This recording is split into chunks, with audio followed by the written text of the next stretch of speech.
1,800 quid. 1,826 pounds 56 pence. Flashback. Well, folks, you join me in this Electric Dream series. I'm Ed, and this is the BMW i8. I'm a week into ownership now. If you haven't, you can go and watch the collection video, and you can watch my reasons for choosing the BMW i8 over a multitude of other cars. When I went to view this car, it had the 12-volt battery charger in. It also had the high voltage normal battery, the high tension battery charger in. It had virtually no range. It had virtually no petrol. It's as if the car had kind of been neglected a little bit. When I plugged in the Beamer link, the code read that the auxiliary heater was, I'll flash it up here, I think it was downgraded. You'd like to hope that the supplying dealer would cover that. Now, I emailed them all the codes that were recorded, the simple fact that the 12-volt battery was also low. So £117 later for the battery, $227 later for the auxiliary heater. Then I was able to get in, disconnect the high voltage battery and get in under the battery box and replace the little unit. But what I really wanted to do was get all that sorted. I drove the car, it's self-bled, thank God for that, no need to vacuum fill, clear the codes, and no code stored. I drove the car, cleared it all out, and hit the old auxiliary heater this morning, and it's nice and toasty warm, so I have cleared that fault. It's got a brand new battery in it, and there are no other stored faults. So that is a big hurrah. I wanted to get all that done for effectively an all-point inspection on this car. I just want a health check. I just want peace of mind. Plus, I want to cover myself if there is something stratospherically wrong with the car, and I can hand it back and get my money back. Quite often what people do is they buy a car, and the first they know that anything's wrong with it is that the dealer puts an MOT, that's the kind of annual inspection on older cars in this country. And the first they know that something major is wrong is the fact that it fails MOT on something. This way, getting an inspection done within the 30 days of the Consumer Rights Act, then it's kind of all verification. I got work done on our Range Rover as a result of that. It was a prop shaft and what else was it? The belts were squeaking as well. The auxiliary belts were squeaking. So we went back to the dealer and we got those replaced. And it's a nice way to do it. The relationship with a garage is twofold. Once you expect something from them, once they meet your expectations, then you're more likely to go back to them. I have to say I'm unlikely to go back to this place. But if you were going to sell a car, would you not prepare it to the fashion that you would expect? If the battery voltage is low, would you not do that? Would you not test the key fobs to see whether they were actually working or not? Would you not keep the car reasonably well charged so that if anybody walks in, they can have a test drive? It's all these things adding up to lack of confidence in the car. So hopefully I'll get to North Oxford BMW, about 12 miles away from home, so that's not too bad at all. And I've been there before. I used to run an E36 diesel. This is now 25 years ago. North Oxford were there, and they did my servicing on that car way back. So it's nice to kind of complete the circle with something a little bit special. So there's a couple of things I want to see is there reduced servicing for cars? BMW UK do that. I want to see where the prices are. I want to see what the servicing is, and you might find I'll be back to BMW for the servicing on this. I'd be interested to renew that BMW relationship for this car as well. It's got 22,600 miles on it, and it drives like new, I have to say. I'm so stoked with this car. The headline figures are 362 horsepower. It drives much faster than that, should we say.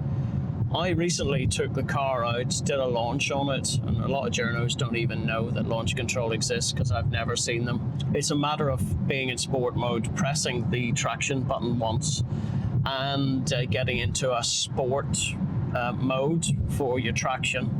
Then it's left foot in the brake, right foot down, both full, left and right, and then you release the brake and off you go. There's the flag, go. 60. It's got a punch. So there you have it. Into the dealer. We'll take it from there. See you in a minute. What concerned me a little bit was the fact that it's a 10-year-old hybrid. It's the big stuff.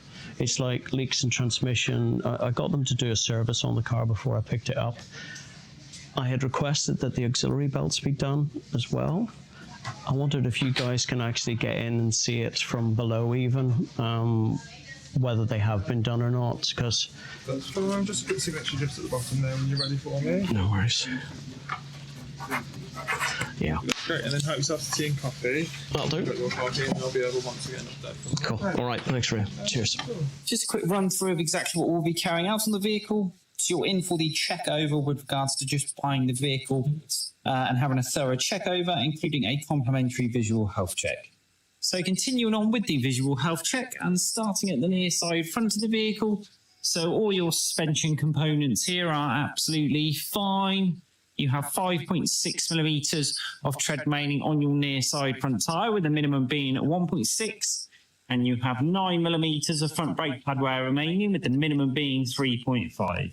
Then moving on to the near side rear of the vehicle. So you have 7 millimeters of rear brake pad wear remaining, 7 being represented by the thickness of this green wear bar, so plenty of wear remaining on your rear brake pads. And you have 5.9 millimeters of tread remaining on your near side rear tyre. All your suspension components on the near side rear are absolutely fine, as they are on the offside rear of the vehicle. They're all okay too. The look of the auxiliary belt also looks new as well. And you have 5.9 millimeters of tread remaining on your offside rear tyre, and 7 millimeters of rear brake pad wear remaining on this side. Then moving on to the offside front of the vehicle.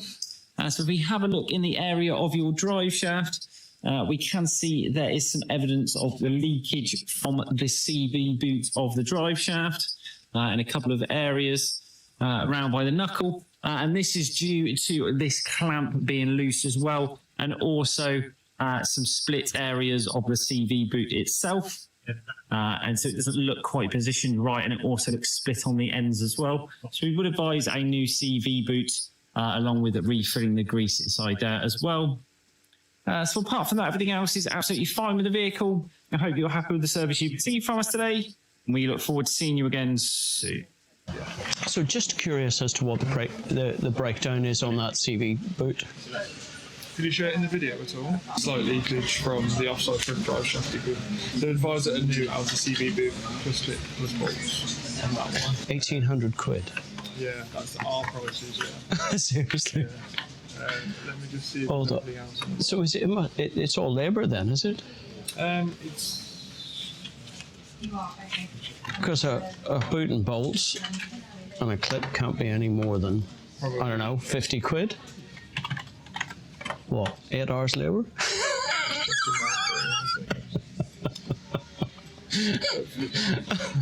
I just don't know. You don't even sell the boot separately, no? Cool, that's fine.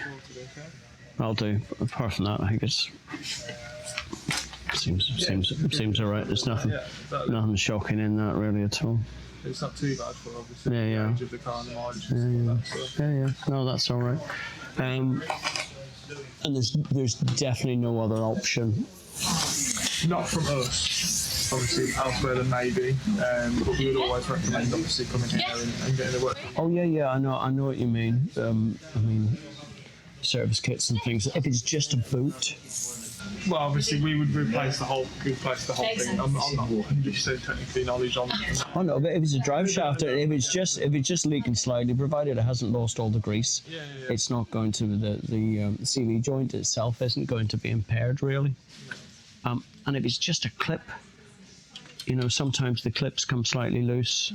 Depends. Again, I have to go off. Could have it's split. Yeah. No. In this instance. Absolutely, 100%. Yeah, I'll get that itemised bill over to you, and then obviously break down from there as well. All right, thanks very much. It should just be parked just outside the entrance, just on the left-hand side. Cool. Okay. All right, tap. Right then, health check is complete. You know what? The service is great in there.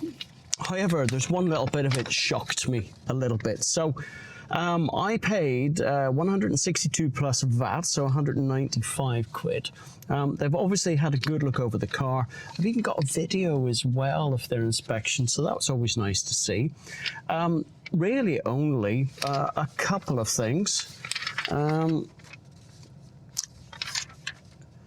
Front pads 33% worn, rear pads 40% worn, so it's all good. Bridgestones are all good because the tires are new. So the offside front suspension here, it came back as slight leakage from the offside front drive shaft, outer CV boot. Advise new outer CV boot plus clip plus bolt. 1,800 quid. 1,826 pounds 56 pence. So couldn't believe it, even at 200 pounds an hour, whether there's that much labor involved. So there's 2 hours apparently allocated for this. The problem is the CV boot itself is not available directly from BMW as a separate service item. No, it's available only as a drive shaft. So there you go. That was comes as a complete drive shaft. It basically says I either get it done by BMW or I get the CV joint rebuilt, or it might just be a clip. I don't know until I can have a kind of closer look at that. But everything else is ticked. There are no major issues with this car, which I'm happy to say. I didn't bother getting the AC checked because it's blowing nice and cold here at the moment on a nice bright sunny day. And in fairness, the only other advisory was that the engine underneath the tray is slightly cracked, but that's only a cosmetic thing. It's still structurally fine, and I think I just won't bother with that. So one CV boot, maybe we can just replace the boot. I'm not sure. Otherwise, it'll be a drive shaft, but more investigation required. So I did not authorize that one. Going to enjoy the drive home, going to smile a bit, and I know I've got a good car here. Apart from one very, very minor issue, bit of rubber.